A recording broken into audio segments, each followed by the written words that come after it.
A warm welcome to all my fellow explorers.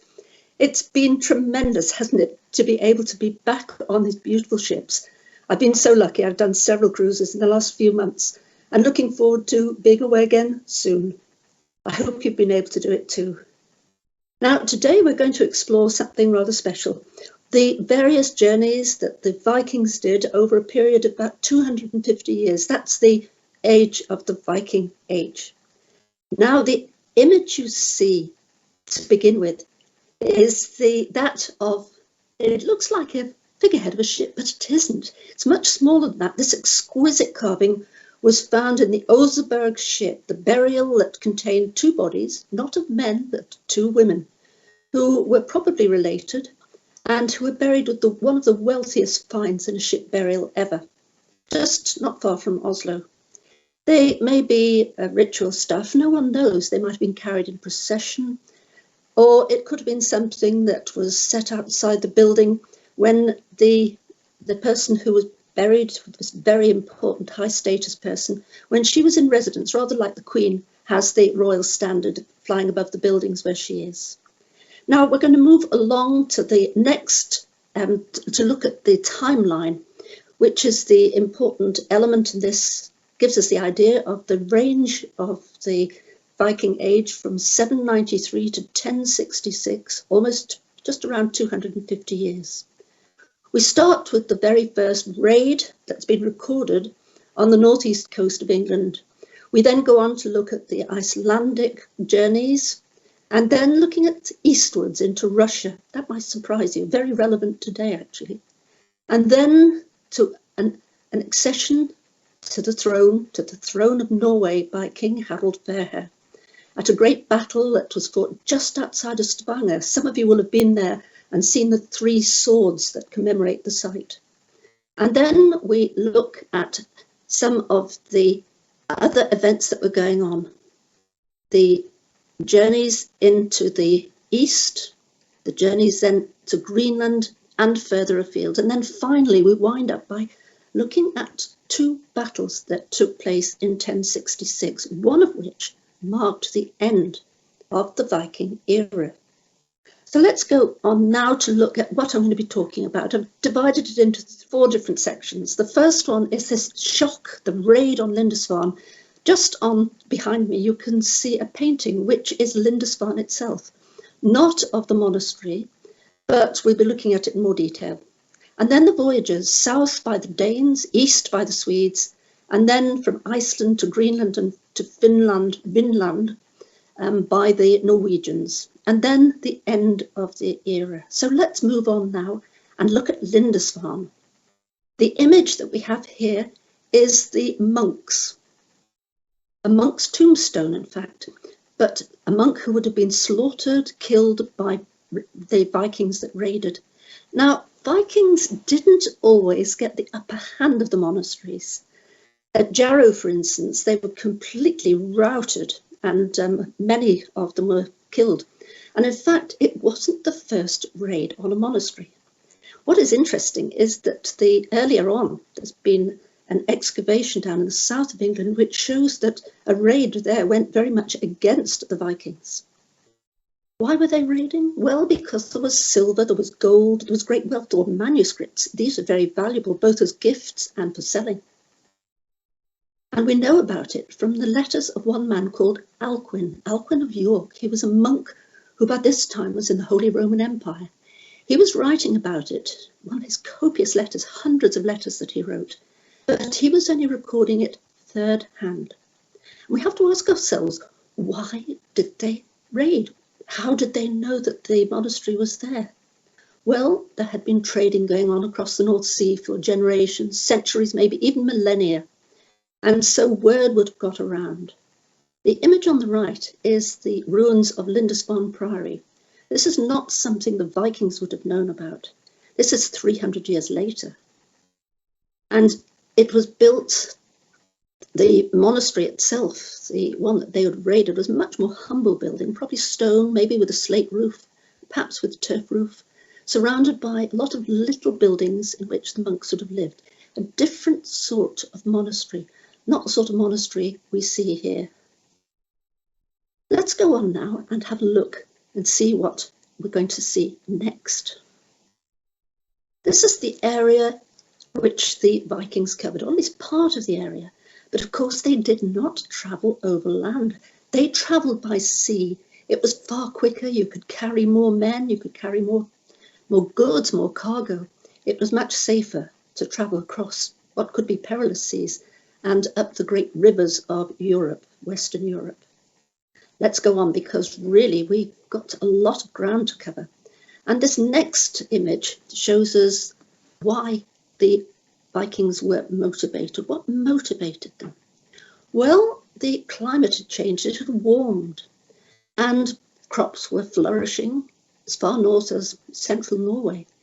So children were more likely to survive, more children were born, older people were surviving longer, and so there was less land to go around.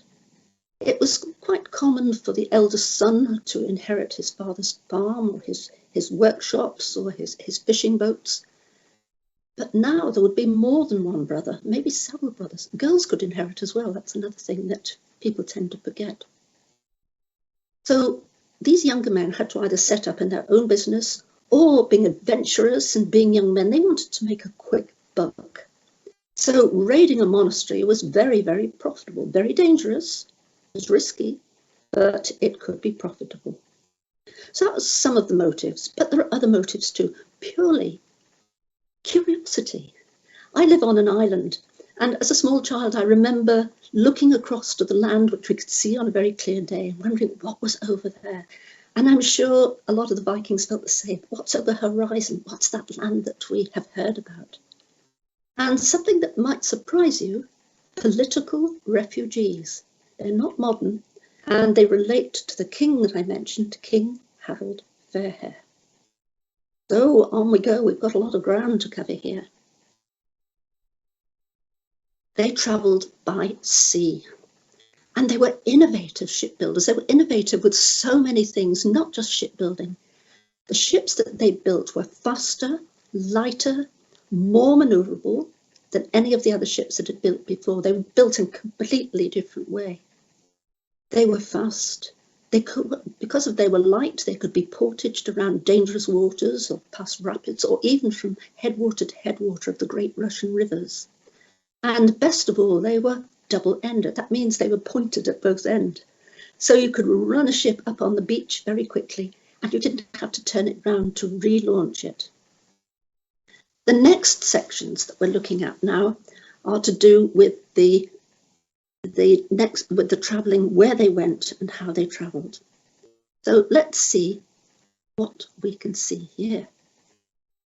Well, obviously, Scandinavia was where they originated, and the darkest section of Scandinavia is where these Vikings were settled and where the Viking Age really started. The areas which are coloured in green were areas which were influenced by the Vikings, but not particularly settled. But the ones in a sort of quite a deep amber were the first areas that they covered, the 9th century, and then they gradually spread out from there. And we're going to follow their journey, starting now with the voyages made by the Danes to the south and the Swedish Vikings to the east. So let's look what the Danes were up to. Now, they were the closest in many ways, certainly the closest to southern Britain. And they would travel along the north coast, of northern European coast, in through the English Channel, out into the Atlantic, and then following the coast, clinging to the coast of France through the Bay of Biscay, round the Iberian Peninsula, into the Mediterranean. It's an interesting route. And it had some very interesting results as well, some very interesting ramifications. One of them was that you'll see on this next image that they sailed up the Seine. No, they didn't.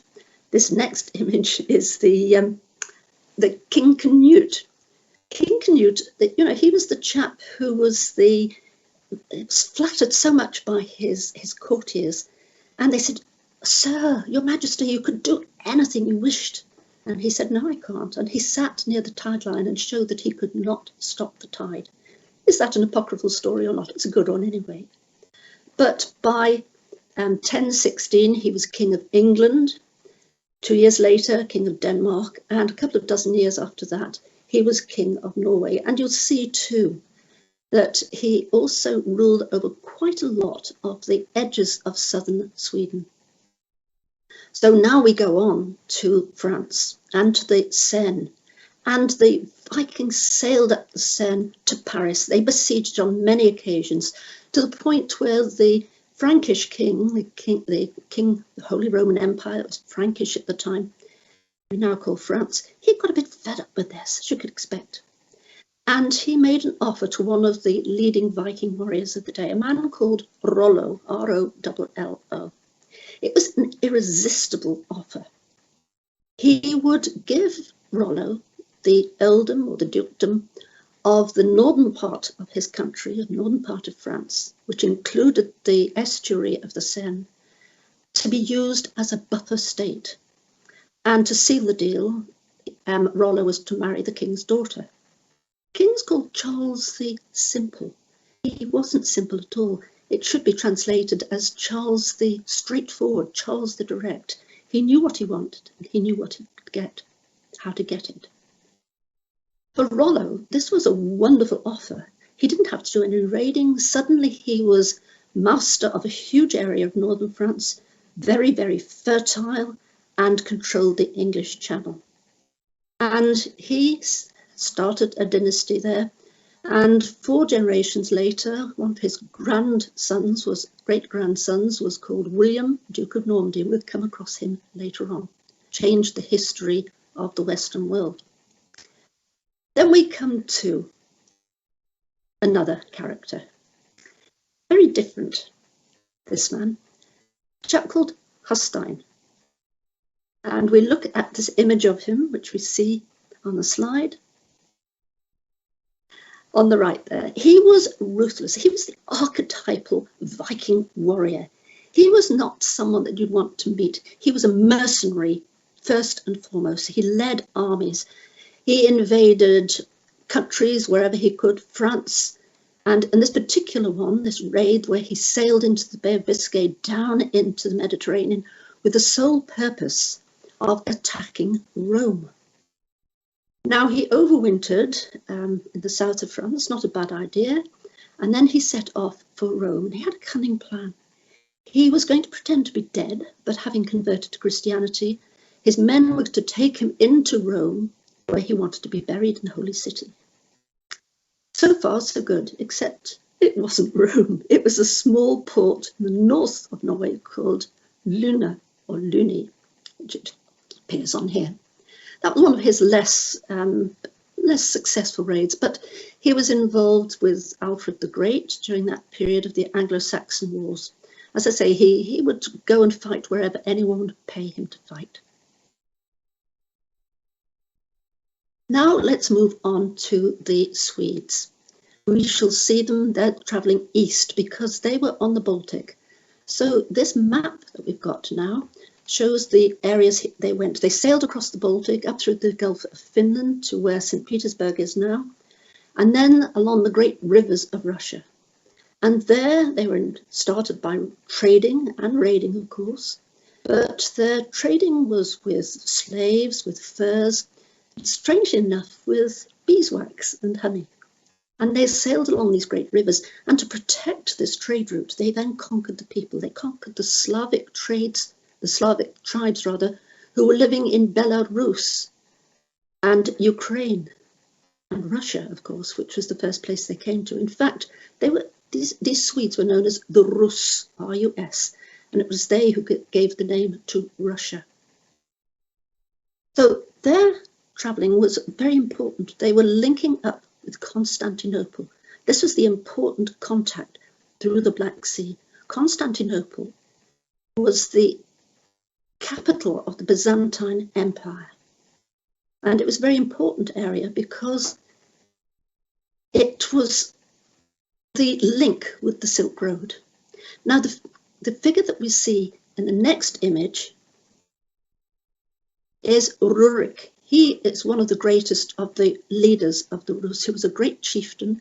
He was a clever man. He must have been ruthless, they all were in those days, but not in the same way that Harstein was.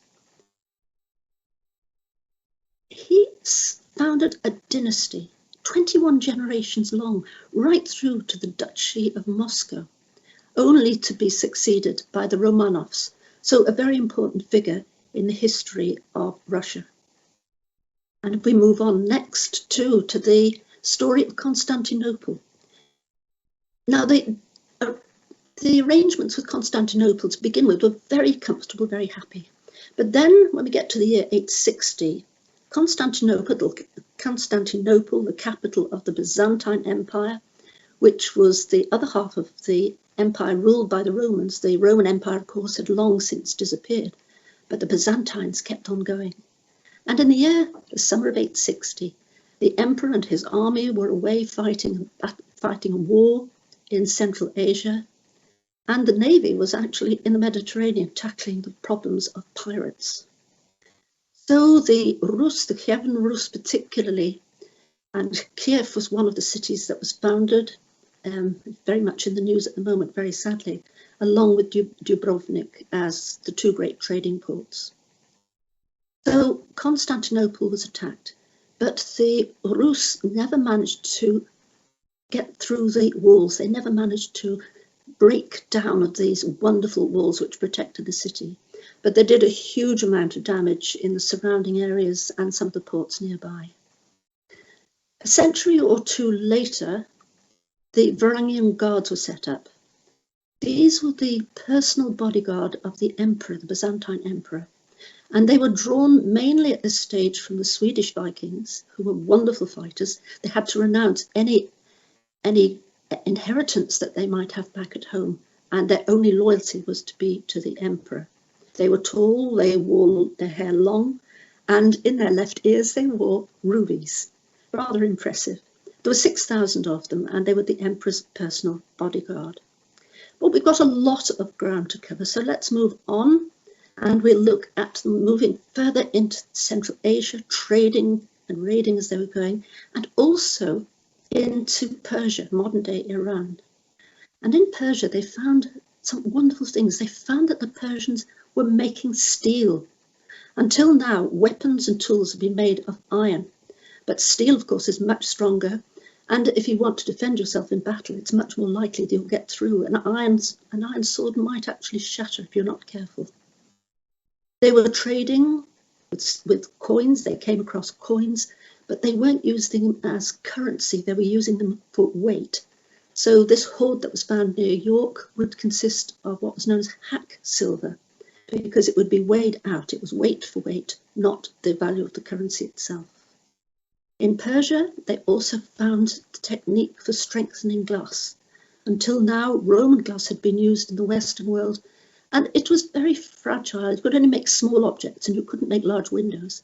It was perfect timing, because the abbeys, the monasteries, the churches were being built, and the palaces, they wanted windows. They wanted larger windows, and suddenly they could have light in the buildings, because this strengthened glass met the needs that they had. Eventually, of course, the greatest window of them all, one of the greatest windows, is in York Minster itself, the east window, which is the size of a tennis court. Now we move on to Venice. And in Venice, outside this great shipyard, which could turn out one vessel a day at the height of its productivity, is this great marble statue.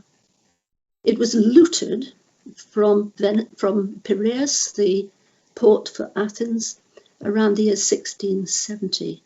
But before that, it had been in Piraeus as part of a wonderful fountain. Much nearer at the time, someone noticed that on the side, on the shoulder of this line, were some runes. And the image on the top right shows you the runes. They're not very clear, but they're very elaborate, and they seem to be in memory of a man called Horsi. Bottom right is another interesting set of runes, this time from Constantinople itself, carved by a Varangian guard, probably maybe bored with a long ritual that was going on along service, which he didn't understand and didn't believe in.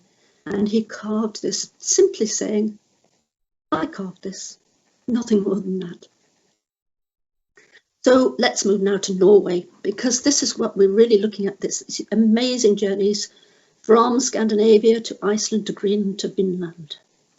And this map shows the extent of their journeys.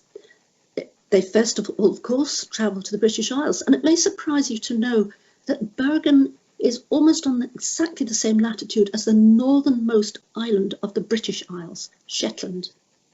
From there, they were able to hop over to the Fair Isle, to the Orkneys, down to the Hebrides, into the Irish Sea, set up the great trading port of Dublin, went round the south-west and then into the south-east and then into the south-west of Ireland, up the Shannon, raiding monasteries there. The Irish Sea was an important area, northwest of England, and the island where I was born and brought up and now have lived for many, many years back home, the Isle of Man, which was part of a kingdom of the Isles, which consisted of the Isle of Man and the Hebrides right up to the Isle of Lewis. They were known as the Southern Isles, the Sudreia. Then they started moving further west. But let's have a look first at a settlement in Shetland. Here, in the foreground is a prehistoric settlement, probably nearly 5,000 years old, certainly 4,700 years or so. And you can see it's being attacked by the sea. You can see the strand, the shore, on the bottom right-hand corner. Built on top of it is a Christian church with a Christian graveyard, but at the top of the picture is Viking settlement. You can see from the rectangular buildings, it's very different from earlier buildings that were on the site, which were mostly circular, wheel-shaped, in fact. And then they moved on. They moved on to Iceland. And we can see from this map and from the image on the left-hand side, this is the man who is reckoned to be the first settler, Ingolfur Arnason. 1860. There's a period, we keep coming across this date, 1860, the second half of the 9th century, a very turbulent one, people moving, constantly on the move. In fact, in the last 2 or 3 years, news has come that there is a much earlier settlement over on the southeast of the coast, which predates Arnason's arrival by at least 60 years, though whether it was a permanent settlement or simply a seasonal one is not clear. Certainly it was a magnificent hall, one of the largest in Iceland. But how did they know about Iceland? Well, they had settled in Ireland. St. Brendan, 500 years, well, not quite 500 years earlier, certainly 400 and something years earlier, had written his great account, the Navigatio, which was his account of a journey across the Atlantic. And so the Irish monks knew about Iceland, and there was a small colony of them off the south coast on some islands called the Vestman Islands. I'm sure some of you will have been there. Arnason himself settled in Reykjavik, and he was the first of many settlers. Do you remember I mentioned King Harold Fairhair, who was now king of all Norway, and how the chieftains didn't want to be under his thumb? A lot of them upped sticks, took the whole community to Iceland, which was uninhabited except for these few Irish monks. And there they settled, but they did not want a king. And they developed a system which we call proto-democracy. Iceland was initially divided into 4, and then each section was subdivided. They all had their various gatherings, their local parliaments, and then once a year, 2 weeks at midsummer, they would gather at Thingvellir for the Althing. Ting means a gathering. We still get the name in Norway, for instance, the parliament there is the Storting, the great gathering. And there, new laws were made, old laws were read out on a 3-year rota. Alliances were made, no doubt all sorts of problems were sorted, we hope anyway. And it was very much a social occasion, so no doubt the marriages were made as well and arranged. But it's the image on the right-hand side, this image of an Irish cross, which shows that the Irish had been there. And there is another theory that, in fact, they weren't monks at all, and that they were escaped Christian slaves. One of the settlers was Eric the Red, who was an outlaw. I mentioned outlaws. He had a few murders committed. He was a hot-tempered man, a very clever man, hot-tempered, a rough diamond, but he did the same thing when he got to Iceland. And he had to then be outlawed from Iceland. So where did he go? Well, he went off to Greenland. And on this map of Greenland, we can see the two settlements. The settlement in the south of Greenland itself, which was where Eric the Red settled, and then there was another colony just a little bit further up called the Western Settlement. It was a tough life. He called it Greenland. He was a good PR man. It was far from green.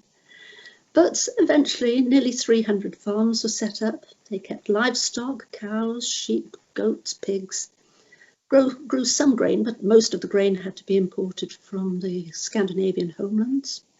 But it was the harvest of the sea that was so important, not just for everyday living, but also for the wealth it brought people with the skins and the furs and such like that they could get. And particularly the most valuable of them all was the walrus ivory. And on the left hand of this image, you can see a chess piece made in Trondheim, one of almost 80 that was discovered in an excavation in a building that had been overpowered by sand. Whether it was on its way to Dublin to be traded or whether it belonged to one of the wealthy members of the Kingdom of the Isles is not known at all. But this was part of the story of Greenland. And we move on to look a little bit about Eric the Red, this great figure who was a great leader. He was hot-tempered. That's presumably how he got his name. But he was an organizer and he was a good administrator. They got to Greenland. Again, they didn't want a leader. They didn't want a king. So he set up something very similar to the Icelandic Parliament. On the right-hand side of the image is a photograph, an aerial photograph of part of his farm in Greenland. And you can see that between the sea and the rocky terrain is some pasture land.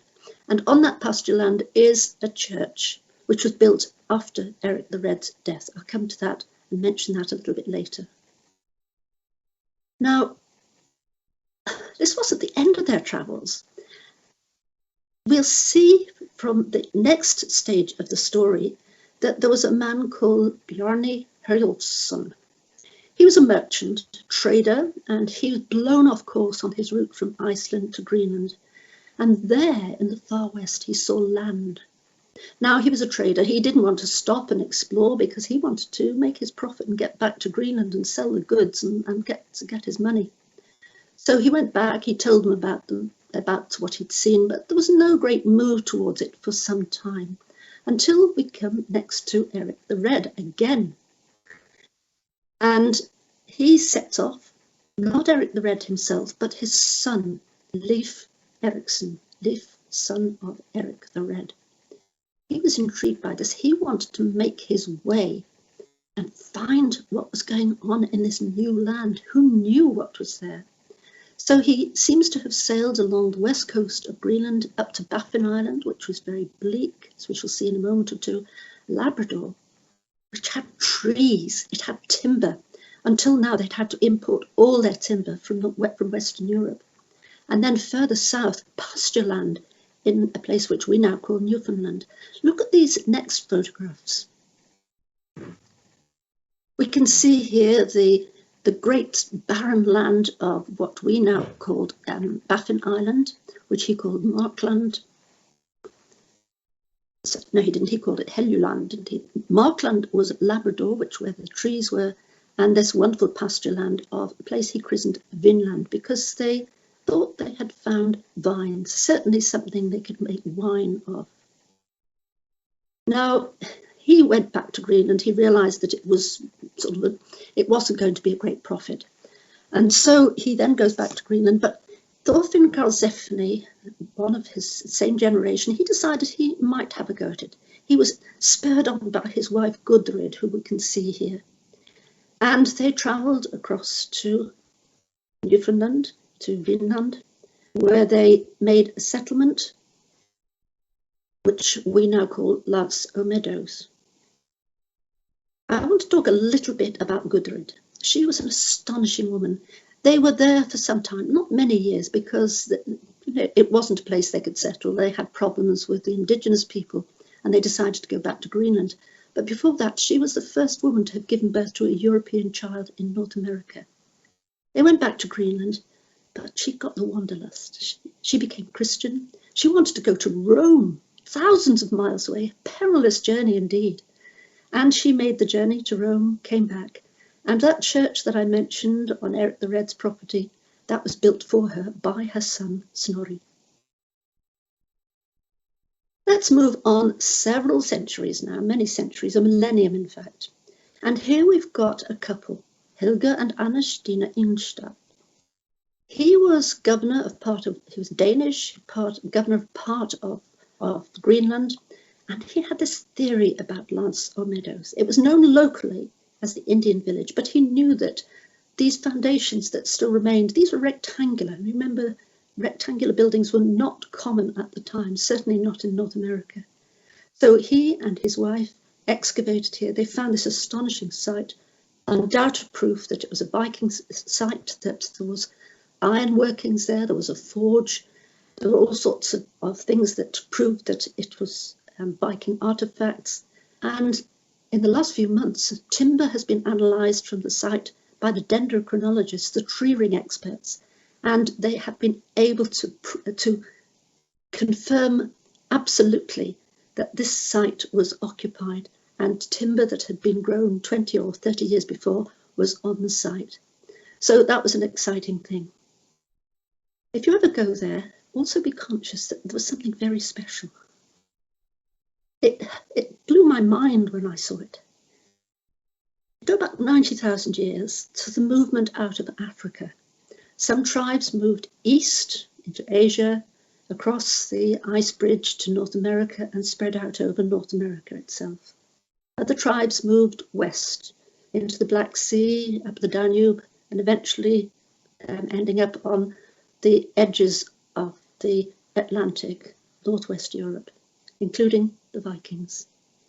The Vikings continued their journey across the sea to Iceland, to Greenland, to Vinland, and there the transglobal migration was complete. Quite an amazing thought. There's a monument to it there. So if you haven't been there and you hope to get there one day, look out for that monument. I found it absolutely fascinating. Well, that's covered quite a lot of ground. And we now need to look at the end of the Viking Age. Remember, I said it was the year 1066. So what happened in 1066?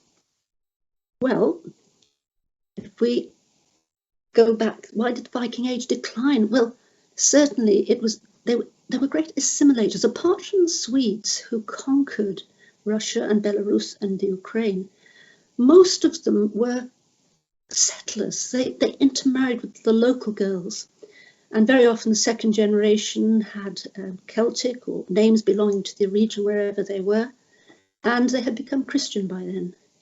And there were other factors too. There was a growing feeling of nationhood. We've seen already the King of Denmark, the King of Norway, and the King of Sweden as well. So this was important. So what happened in 1066? Well, in London, in Westminster, all the Anglo-Saxon nobles had gathered to celebrate Christmas, as was their wont. The king, Edward the Confessor, who had succeeded Canute, was very frail. He was, in fact, on his deathbed. And he died, in fact, at the beginning of January 1066. Now, the nobles, the Anglo-Saxons, were faced with a bit of dilemma. Many of them lived hundreds of miles away. This was the depths of winter, trying to travel along roads that would be snowbound or wet. It was not an option for them to go there and then turn around straight away and come back and appoint a king. So what they did was have a meeting where they agreed that Edward's successor should be Earl Harold Godwinson, who in fact had been ruling England for quite a lot of time in Edward's declining years. So he was crowned the next day. England had two kings already by the end of the first week, virtually, of the new year. Word got round. There were other claimants to the throne, other people that thought they had been promised the throne. Among them, Harald Hardrada, King of Norway, who felt that his links with King Canute and with the Viking side was very important. So he gathered together a group of an army, built ships so he could cross the North Sea, and they set off, but not until the end of the year. It was a very, very bad summer. So by the time they got to England, it was September. So let's look at this next image. They landed near York, and word immediately was sent down to Harold, of course, and he was in Westminster. He gathered his army together, marched up to the Great North Road, the Roman military road built for just such a purpose, surprised the Norwegian army and defeated them. King Harald Hardrada was killed by an arrow in his throat. It's an important one to remember. Harold, King of England, now had a decision to make. Should he march south, because he'd heard that William, Duke of Normandy, great-grandson of Rollo, who we came across earlier, he had landed on the south coast, a place called Pevensey, not far from Hastings, 270 miles away. Was it worth having travelled 200 miles, marched 200 miles, fought a battle, march another 270 miles and fight another battle? Should he do that?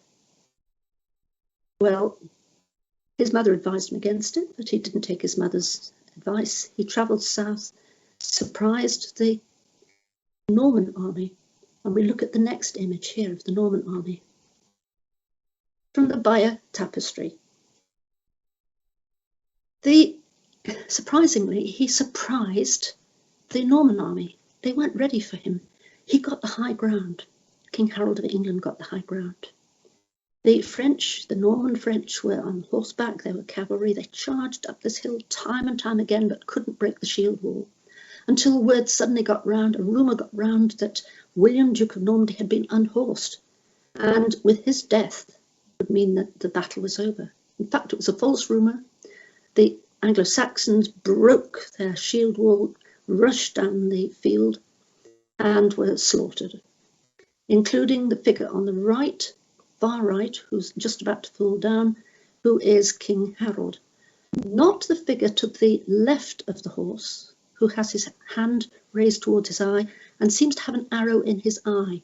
Do you remember Harald Hardrada, an arrow in his throat? Modern analysis has shown that that arrow was added much later. It wasn't a contemporary image. It wasn't this battle that marked the end of the Viking era. It was the one at Stamford Bridge, the defeat of the Norwegian king. And so we come to the end of the Viking era. It's an astonishing period, achieved mainly because of their skill as sailors, their skill in shipbuilding. They were pioneers, they were innovators, they were explorers. They wanted to know what the world was all about. This vast geographic reach. It was an extraordinary achievement by a very small group of people in the far corner of Northwest Europe. What's their legacy? Well, it's an interesting one. The Scandinavian countries still have their legacy of this democratic idea based on the Icelandic parliaments, just as we do here in the Isle of Man. And we even have a midsummer gathering in the open air of the parliament, where the laws made in the previous year are read out aloud to the assembled throng. We also have people like Bernard Cornwell, who wrote about some of these great figures in some of his great novels. And another legacy which I would like to mention to you, because I think it's an interesting one: dialect and language. Now, a colleague of mine, some 35 years or so ago, made a documentary for Channel 4. Or maybe it was Border Television at the time, I can't remember, it doesn't matter. But it was a documentary in which he was comparing the lives of a farmer from Western Fjord of Norway, a place called Mundal, with a farm in the northwest England, which had its strong Viking heritage.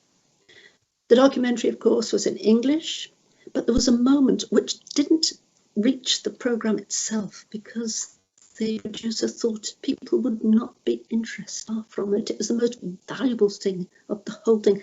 The footage was destroyed. The two men, the two farmers, got together in the sheep shed.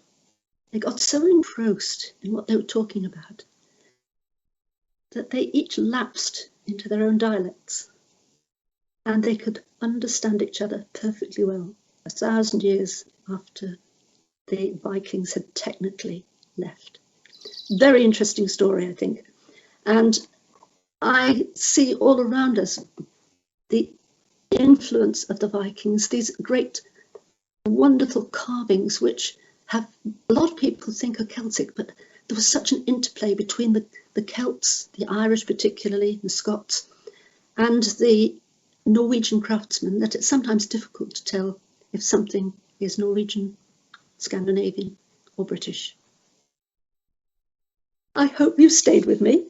I hope you've enjoyed this journey around a quarter of the northern part of the globe, north of the Mediterranean, from the far north of Norway, across to Baghdad, down to the Mediterranean, and then across the Atlantic over to Newfoundland and the New World. Who knows how far they got in the New World as well. I'm looking forward to meeting a lot of you on the ships.